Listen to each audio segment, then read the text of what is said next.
कार्यक्रम अन्नदाता सुनिए सब बाण भैया ना रिसाले भाई की राम राम। कार्यक्रम अन्नदाता और इसमें भाई हम चर्चा लेके आवा हैं किसान भाई जो खेती बाड़ी का काम कर रहे हैं उनसे संबंधित।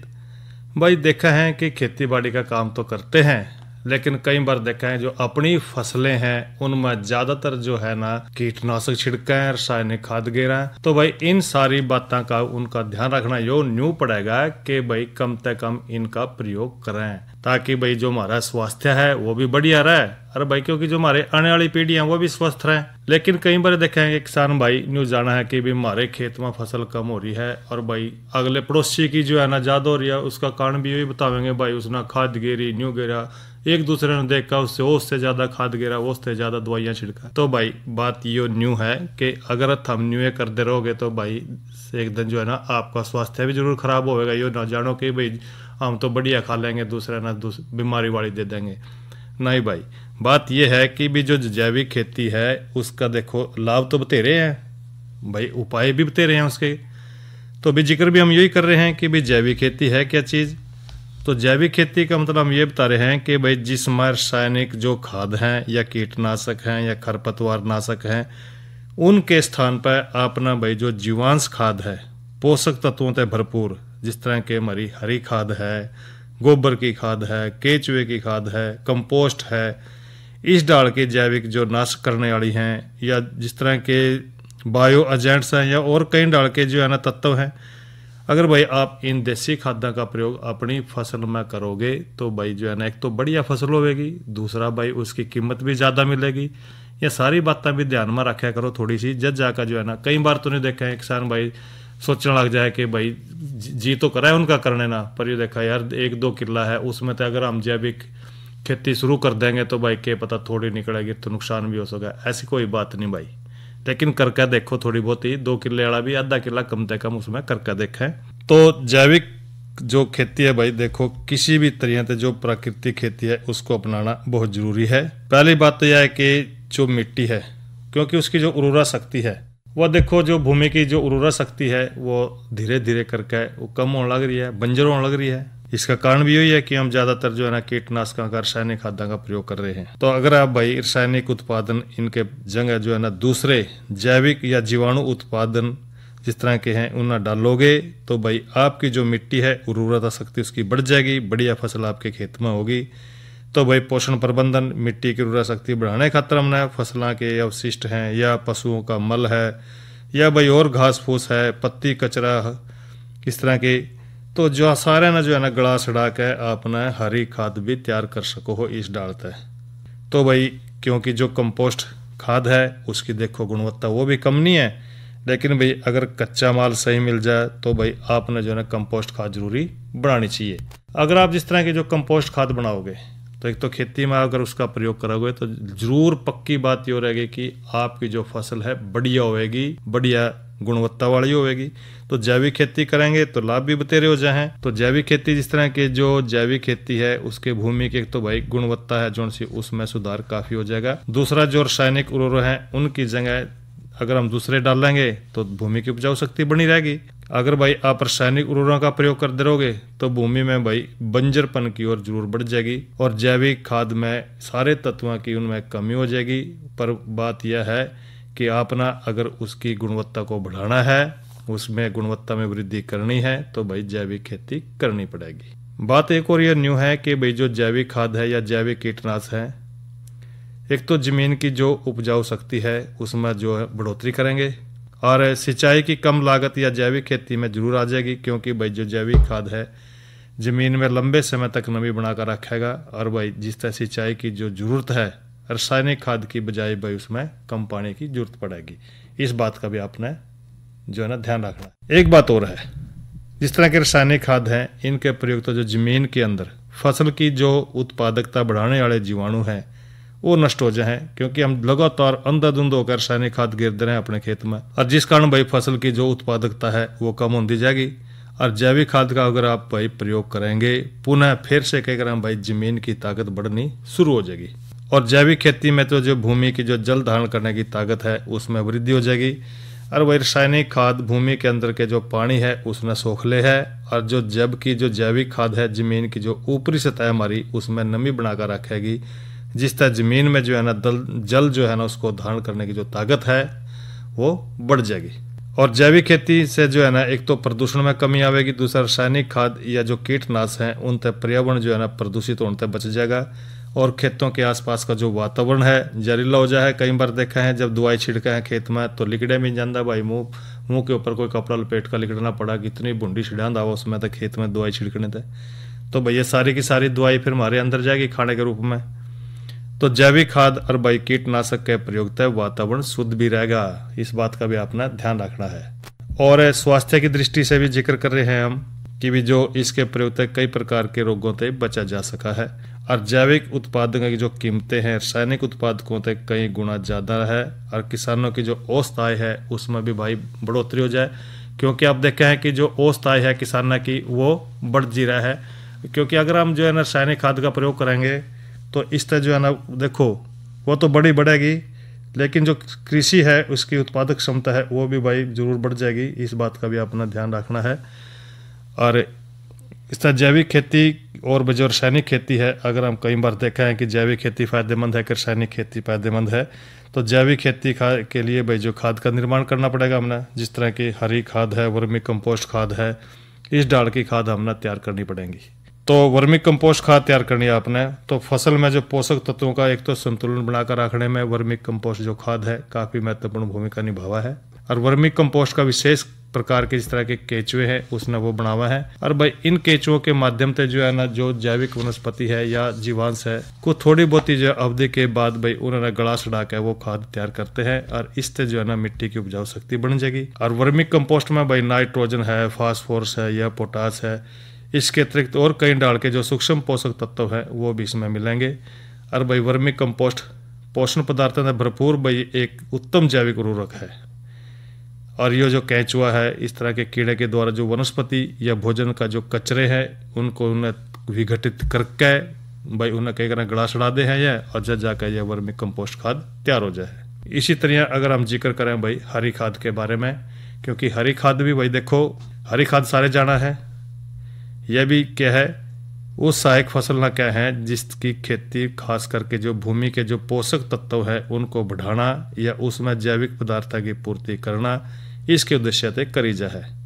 और इस तरह की जो फसल है उसको इसके जो ना हरी जब वो हरी हुआ, जिस तरह के हम ढांचे की बात करें जब छोटा हुआ उसमें बांधे हैं खेत में, या भाई मूंग है उड़द है इसकी खेती करा है, तो जब भी वो अपने खेत में उसको बांधेंगे तो इससे जो है ना भूमि की उपजाऊ शक्ति बढ़ जाए। और इसी डाल जो है ना अगर हम थोड़ी सी और जिक्र करें कि जो जैविक कीट है या व्याधि नियंत्रण है किस डाल कर सके है, तो जिस तरह के कई बार देखा है इल्ली या महुए का प्रकोप हो जाए, तो इसके लिए आपने देखना है कि जो देसी गाय के 5 लीटर मट्ठे में 5 किलो नीम के पत्ते डालकर 10 दिन तक उसको सड़ाना है। बाद में नीम की पत्तियों को निचोड़ लें और इस नीम युक्त जो मिश्रण को छान कर 150 लीटर पानी में घोल कर भाई प्रति एकड़ के मानते इसको आपने छिड़कना है। और इस तरह जो है ना जो इल्ली है या माहू है इसका प्रकोप जो हो रहा है खेत में उसको काफी हद तक ये नियंत्रण कर ले है। इसी तरह 5 लीटर मट्ठे में 1 किलो नीम के पत्ते और धतूरे के पत्ते डालकर 10 दिन सड़ने दें। इसके बाद जो घोल तैयार हो जाएगा उसने छान कर यो भी भाई इल्लियां का नियंत्रण कर सका है। और भी जिक्र कर रहे हैं जिस तरह की जो जैविक खेती है इसमें जो उत्पन्न फसल है न केवल स्वास्थ्य के लिए बल्कि भाई जो पर्यावरण है इसके लिए भी अनुकूल हुआ है। और जैविक कृषि पद्धति में सामाजिक समरसता बढ़ाकर भाई और जो है ना आर्थिक विकास में सहयोगी ये जो जैविक खेती है बन सका है।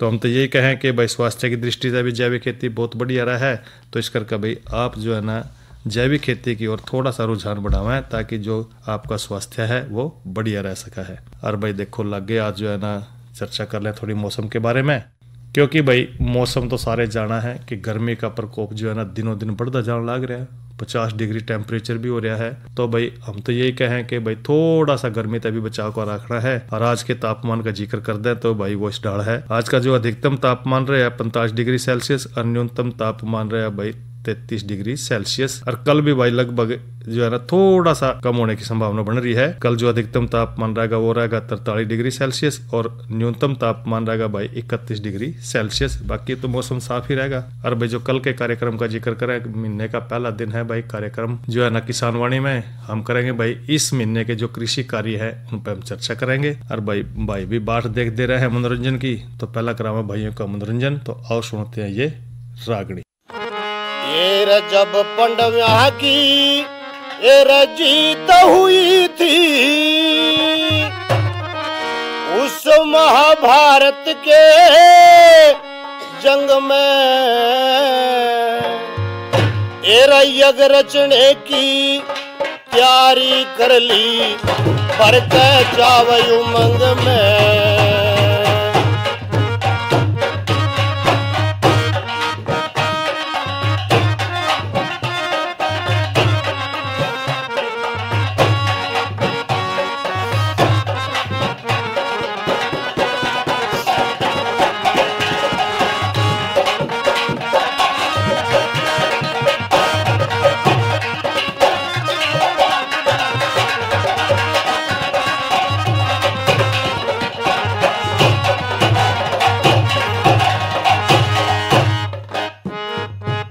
भाई धर्मपुत्र कह सत के कारण रण में जीत हुई मारी। सत के कारण राज छोड़ के विपत्या उठी थी भारी। सत के कारण चीर हरण होया जुए की बाजी हारी। सत के कारण ब्राट भूप का ड्यूटी दी न्यारी न्यारी। सत के कारण ब्राट भूप का ड्यूटी दी न्यारी न्यारी। सत के कारण वह तो माता कुंती। सत के कारण माता कुंती दुखी हुई मारे संग में।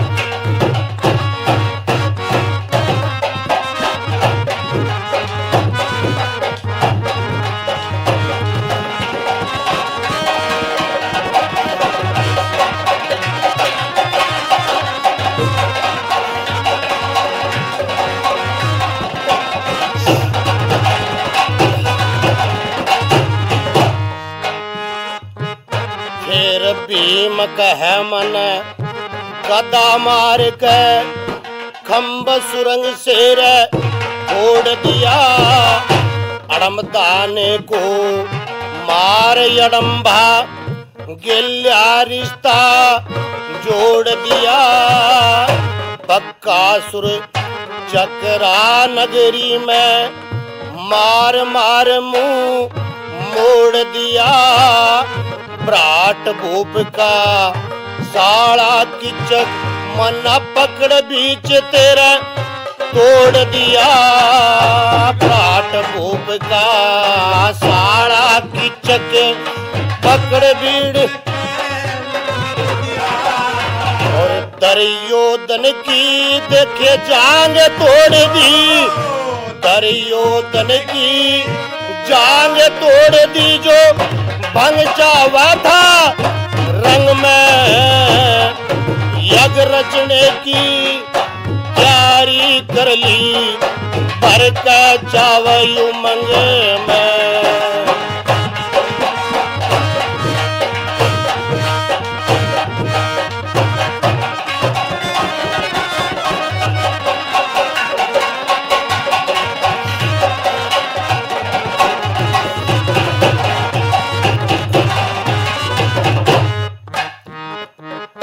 भाई निकल और सहदेव कहम बन के सेवादार रहे।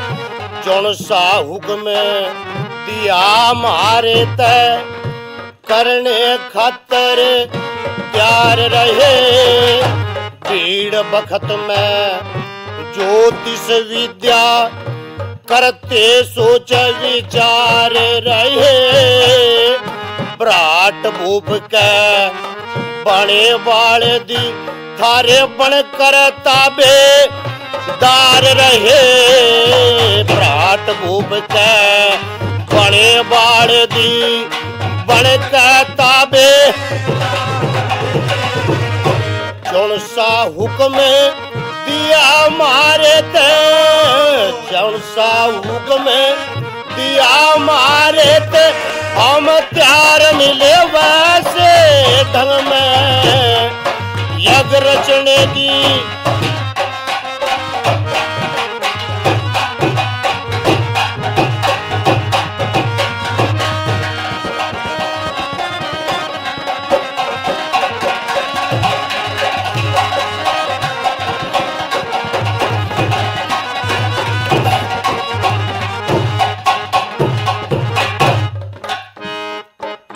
फिर अर्जुन बोलिया कर्ण जी सामन माटी बीच मिला रखा।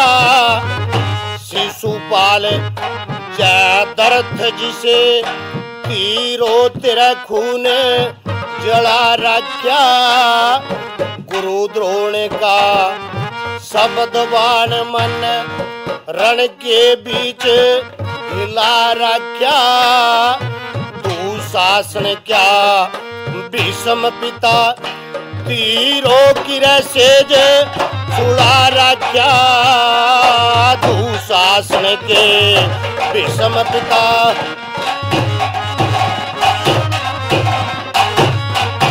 दिलावर चंदिया चिट्ठी लिख दी।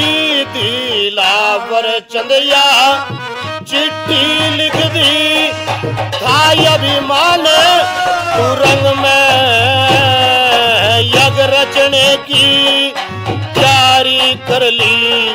बरका जावई उमंग में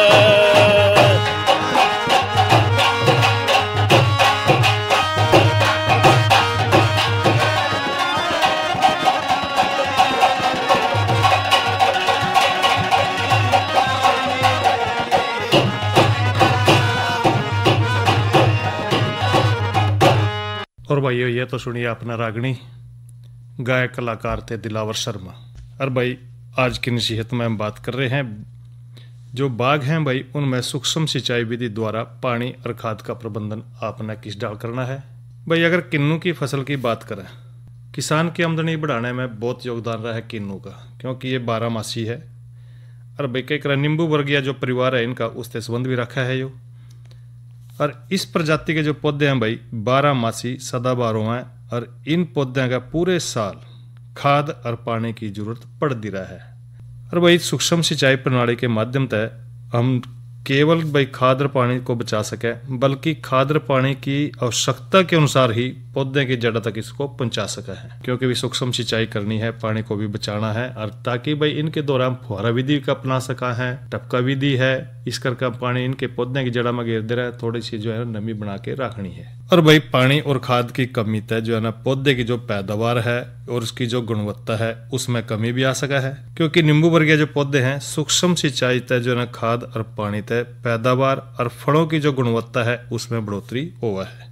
अगर भाई जिस तरह के आप खाद की बात करें तो पौधे की जो उम्र अगर मान लो 1 से 3 साल का है आपका कोई पौधा, तो आपने क्या करना है और भाई उसमें आपने 10 से लेकर 30 किलोग्राम तक गोबर की गली सड़ी खाद गिरनी है। अगर यूरिया डालना है तो भाई 240 से लेकर 270 ग्राम आपने डालना है। अगर भाई पौधे की उम्र लगभग 4 से 7 साल का है कोई पेड़, तो उसमें अपना 40 से लेकर के 80 किलोग्राम तक गोबर की खाद डालनी है कड़ी सड़ी। और भाई 960 से लेकर 1680 ग्राम तक जो है ना आपने उसमें यूरिया डालना है। 220 से लेकर 385 ग्राम तक भाई आपने फास्फोरस डालनी है। और 1375 से लेकर 2400 तक भाई आपने सुपर फास्फेट उसमें देनी है। और भाई इसी तरह जो है ना अनार का भी यही बात है कि जो उसमें भी बाग जो अनार के जिन भाइयों ने लगा रखे हैं सूक्ष्म सिंचाई प्रणाली के द्वारा खाद और पानी का भी उनमें भी प्रबंध रखना है, क्योंकि अनार का पौधा भी पूरे साल भाई फूल और फल देता रहा है। फिर भी इस पौधे में कुछ समय के लिए फूल और फल आने की जो प्रक्रिया है उसको भी रोका जा सका है। और पौधे को हम आराम देकर आगे आने वाली जो बहार है उसमें अच्छी पैदावार ले सके हैं। सूक्ष्म सिंचाई प्रणाली से हम मिट्टी में नमी की मात्रा बराबर कर सके हैं। अनार के जो फल फटने की समस्या है उसका निदान कर सके हैं। और भाई अनार में प्रतिदिन या भाई एक दिन छोड़कर सूक्ष्म सिंचाई प्रणाली से सिंचाई कर सको हो। अच्छी व्यवस्था बनाने खातर भाई हम पानी की उचित मात्रा और भाई उचित समय के लिए पौधे की जड़ों के पास देकर सिंचाई की दक्षता को बढ़ा सका है, इस बात का भी ध्यान रखना है। और भाई अनार के पौधे में पानी की मात्रा उसकी आयु, मिट्टी और भाई बारिश के मौसम के अनुसार उसके अपने देनी है। कई बार देखा है कि अनार का फल फटने का भी कई कारण हो सका है, या तो यह समस्या इस तरह के कैल्शियम, बोरोन या पोटास की कमी के कारण भी हो सका है, या भाई दिन रात के वातावरण नमी की कमी के कारण भी यह समस्या आ सका है। तो भाई आपने ध्यान रखना है कि जो पौधे हैं भाई अनार के उनको किस डाल आपने पालना पोषना है, नमी बना के रखनी है ताकि भाई बढ़िया फल मिला है और उसकी कीमत हमने बाजार में ले जाकर अच्छी मिला है। और भाई जानकारी एक और दे दे भैया ना, क्योंकि बारिश का मौसम विभाग आवेगा और बारिश के मौसम में जो वर्षाकालीन भिंडी है इसकी बिजाई भी आपने करनी है। भाई देखो बढ़िया बीज होएगा, बढ़िया खेती होएगी, बढ़िया फल मिलेंगे। सबसे पहली बात तो यही रहा है इसमें कि जो भाई उन्नत और संकर किस्म का अपना चुनाव करना है बढ़िया बीज लेने खातर। एक तो इसके लिए अगर अपना वर्षाकालीन जो भिंडी है उस बोनी है तो एक तो वर्षा उपहार ले किस्म बढ़िया है। इस किस्म में जो पीलिया रोगरोधी क्षमता है यह किस्म बरसात के मौसम के लिए बहुत उपयुक्त मानी गई है। भाई इसकी औसत पैदावार लगभग 40 क्विंटल प्रति एकड़ है। इसके पौधे मध्यम, लंबे और 2 गांठों के बीच की दूरी कम हुआ है इनकी। इसी डाल जो है ना यह फसल जो है ना 45 दिन में फल देना शुरू कर दे है। एक हिसार नवीन है, अच्छी किस्म है, पीलिया रोगरोधी है, गर्मी और बारिश के लिए बहुत बढ़िया है। औसत पैदावार लगभग इसकी भाई 40 से 45 क्विंटल प्रति एकड़ है। इसी तरह भाई HBH 142 है, संकर किस्म है, पीलिया रोगरोधी क्षमता इसके होने के कारण भाई बारिश ऋतु में उगाई जा सका है। इसके फल 8-10 सेंटीमीटर लंबे, मध्यम मोटाई, 5 कोर युक्त, बढ़िया आकर्षित करने वाले। औसत पैदावार लगभग भाई 53 क्विंटल प्रति एकड़ इसकी है। मिट्टी पानी की जांच किस तरह करनी है। भिंडी की बिजाई से पहला भाई मिट्टी पानी की जांच जरूर करवा लें किसान भाई। और भूमि की तैयारी के लिए भाई खेत में हल और पाटा चलाकर मिट्टी को अच्छी भुरभुरी कर लें और लगभग 3 सप्ताह पहले गोबर की गली छड़ी खाद उसमें डाल दें। बिजाई का समय भाई आजकल जो है ना इसका जून जुलाई है, इसका इस महीने में जरूर बोलें। और बीज की मात्रा की बात करें तो 5-6 किलोग्राम भाई बीज अपना प्रति किले के हिसाब से लेना है। और भाई जब तुड़ाई की बात करें तो भिंडी की फसल जो है ना नरम अवस्था में तोड़ें और रेशा बनने से पहले तोड़ ले ताकि भाई इसके जो है ना बाजार में ले जाए तो अच्छी कीमत मिल सके। तो यह तो करिए हमने भिंडी की बात। और भाई देखो जानकारी दे दे लू तक किस डाल बचना है, क्योंकि लू जो है ना देखा है कि कितना दिन प्रतिदिन बढ़ती जान लग रही है। गर्मी पारे की बात करें 50 से भी ऊपर टप रहा है। तो भाई ऐसी गर्मी में अपना पूरा ध्यान रखना है अपने स्वास्थ्य का। भाई देखो कई बार तो जरूरत हो है कि काम भी करना पड़ा है और काम भी तो करना ही पड़ेगा, क्योंकि बाहर भीतर जाएंगे तो भाई थोड़ी सी सावधानी बरत लें तो बढ़िया रहेगा। और भाई जिस तरह आप बाहर जाओ एक तो सिर पर टोपी रखो या भाई कोई या गोछा वगैरह वो लपेट लो, छतरी ले लो, पूरी बाजू के कपड़े पहन कर जाओ। और भाई गर्मी लाग जाए थोड़ा ध्यान भी रखें भाई, हवा लें। और भाई एक तो पानी वाले जो पदार्थ हैं जिस तरह के भाई जो बेलगिरी है उसका जूस पियो और शरबत पियो। भाई इन बातों का पेय पदार्थ लेने हैं, जिस तरह के तरबूज है भाई पानी की कमी पूरी करा है वो भी खा लें, बहुत बढ़िया रहेगा। तो इस करके भाई जो लू है ना उससे आपने बचना है। और भाई जब जरूरत हो जब भी आप घर से बाहर निकले, नहीं तो भाई दोपहर कहीं ना करा 10-11 बजे तक लेकर 3-4 बजे तक तो भाई कमरे में रहे तो बहुत बढ़िया रहेगा। और एक जानकारी और भैया के लिए साझा कर लें दाना पानी के बारे में। भाई बेजुबान पशु पक्षी हैं, इनना कौन क्या है कि आजा पानी पी ले, तो अपना इनका भी ध्यान रखना है। भाई ध्यान तो रखेंगे क्योंकि भाई ये बेजुबान है, इनको भी पानी की जरूरत पड़ेगी, खाने की जरूरत पड़ेगी, इनका भी ध्यान न्यू रखना है। जिस तरह आवारा पशु फिर रहे हैं उनके लिए कोई भाई चबच्चा बना लें, ओदी बना लें या और कोई चीज़ पानी की बरकत दर दें ताकि वो पींदे रहें। इसी डाल जो पक्षी हैं हमारे उनका भी ध्यान रखें, भाई कसोरे भरकर टांग दें, रख दें, पानी के बर्तन बना कर साफ़ सुथरा उनको कर दे रहे हैं, दाना पानी डाल दे रहे हैं। तो भाई वो भी आपने पूरा ध्यान रखना है। अगर भाई इनसे हमने जो है ना अगर इनका नहीं ध्यान रखेंगे, देखो भाई प्रकृति है तो इनके बगैर भी कोई काम नहीं है। प्रकृति में इनका प्रकृति के अनुसार भाई इनका बचाव करना भी बड़ा जरूरी है, क्योंकि ये भी हमारे वातावरण के लिए बड़े अच्छे हैं। और भाई एक जानकारी और है, लगे हाथ किसान कॉल सेंटर का नंबर। हम किसान कॉल सेंटर का नंबर जिस तरह के बताते भी रहे हैं भाई 1551 है। तो भाई जिस भाई को जो भी समस्या है, कई बार देखा है कोई समस्या आ जाए खेती बाड़ी में, तो भाई किसी भी समय आप जो है ना किसान कॉल सेंटर पर जो है ना 1551 नंबर पर डाल करके भाई कोई जानकारी आपने लेनी है तो वो जानकारी ले सके हैं, और ताकि आपकी जो समस्या है भाई उसका समाधान भी आप पा सको हो। तो भाई ये छोटी छोटी सी बातें हैं, आपने इनका ध्यान रखना। गर्मी से जरूर बचा के रखा भाई अपने आप को, गर्मी का सीजन है, कई बार भाई नौ तपा चल रहा है, इस बात का पूरा ध्यान रखें, स्वस्थ रहें और भाई लू से बचा के रखना है। और भाई इब जो है ना कार्यक्रम हमारा अन्नदाता यहीं पर संपन्न हो रहा है। रिसाले भाई ना देव इजाजत। अच्छा भाइयों, राम राम।